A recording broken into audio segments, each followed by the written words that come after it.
এটা আশ্চৰ্যকৰ ঘটনা ঘটিছে। শিৱসাগৰত মুখ হৰুৱাবৰ কাৰণে হিমন্ত বিশ্ব শৰ্মাই ২ নম্বৰী কাম কৰা আৰম্ভ কৰি দিলে। শিৱসাগৰত আজি এটা পৰিয়াল মোৰ ওচৰলৈ আহিছিলে অলপ আগতে। তেওঁলোকৰ ভোটাৰ তালিকাখন মোৰ ওচৰলৈ লৈ আহিছিলে। মই আপোনালোকক এই ভোটাৰ তালিকাখন দেখুৱাইছোঁ। এই ভোটাৰ তালিকাত নীলাবিলাক তেওঁলোকৰ ঘৰৰ মানুহবিলাকৰ নাম, আৰু ৰঙা যেটা দেখিছে, কেইটা ৰঙা তলত 3টা। এই 3টা ৰঙাত আপোনালোকে দেখিবলৈ পাব যে এই ৰঙা 3টাত মানে 3টা বিহাৰী মানুহৰ নাম নতুনকে তাতে মনে মনে অন্তৰ্ভুক্ত কৰি দিছে। মই আপোনালোকক গাই দিছোঁ। বিধানসভা সমষ্টিৰ নাম নম্বৰ আৰু নম্বৰ হ'ল 96, নাম শিৱসাগৰ, অংশৰ নাম 1, ৱাৰ্ডৰ নাম 4 শিৱসাগৰ, নাম মমিনুৰ ৰহমান, পিতা মিজানুৰ ৰহমান, ঘৰ নম্বৰ 12। তেওঁ এজন 27 বয়সীয়া মানুহ। তাৰপাছত ৰিজৱান ৰহিম, তেওঁৰ ঘৰত 23 বছৰ বয়সীয়া মানুহ। তেওঁলোকৰ এই দুটা নাম আৰু আছে। 3 নম্বৰ নামটো হ'ল আহমদ আলী ৰহিম, তেওঁ 22 বছৰ বয়সীয়া।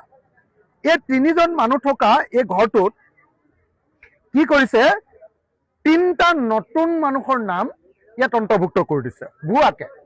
সেই মানুহ ঘৰত নাথাকে। সেই মানুহ ঘৰৰ পৰা মোৰ ঘৰলৈ আহি আমাৰ ওচৰলৈ আহি কৈছে যে আচৰিত ধৰণে যিটো ড্ৰাফ্ট ভোটাৰ তালিকা ওলাইছে, ড্ৰাফ্ট ভোটাৰ তালিকাত এই নামকেইটা সোমাইছে।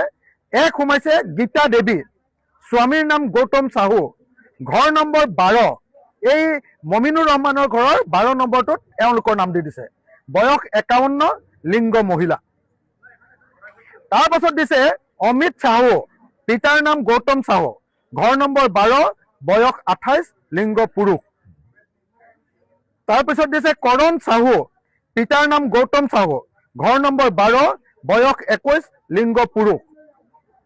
এনেকৈ আমি দেখিবলৈ পালো যে আমাৰ বিধানসভা সমষ্টিৰ মাত্ৰ এঘৰ মানুহৰ ভিতৰত, সেই মানুহ ঘৰত অকল 3জন মানুহ আছে। সেই 3জন মানুহৰ লগত নতুন 3গৰাকী মানুহ ঘৰ মুছলিম, গৰীয়া মানুহ, অসমৰ খিলঞ্জীয়া মুছলিম মানুহ। তেওঁলোকৰ লগত গীতা দেৱী, কৰণ চাহু আৰু গৌতম চাহু, অমিত চাহু নামৰ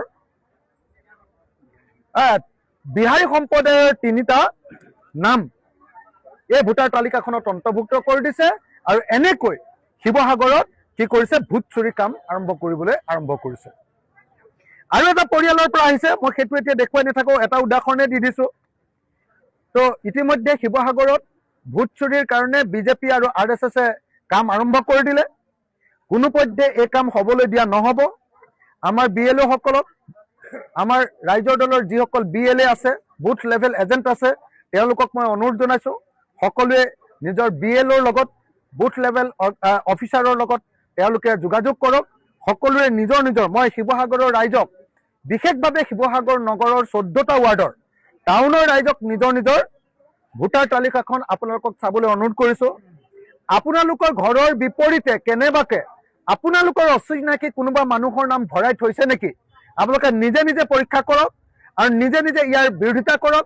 নিজে আপোনালোকে ইলেকশ্যন অফিচলৈ গৈ তাৰ বিৰোধিতা কৰক। আৰু যদি নিজেই বিৰোধিতা কৰাৰ পাছতো সেইবিলাকৰ নাম কৰ্তন নকৰে, তেতিয়াহ'লে মোৰ লগত যোগাযোগ কৰক। মোৰ ফোন নাম্বাৰটো 8822424271। এই ফোন নাম্বাৰত, অথবা মই যে থাকোঁ আমাৰ আমাৰ ফুকন নগৰৰ গোহাঁইচুকৰ ফুকন নিবাসত গৈ আপোনালোকে মোক যোগাযোগ কৰিব পাৰে। মই এইকেইদিন অহা 15 দিন ধৰি মই ইয়াতে থাকিম। যদি কাৰোবাৰ ঘৰৰ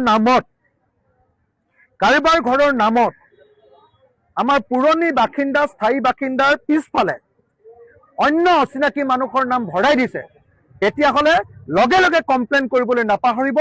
আৰু এই ভোট চুৰি কাৰ্যৰ বিৰুদ্ধে সকলোৱে সচেতন হওক, সজাগ হওক।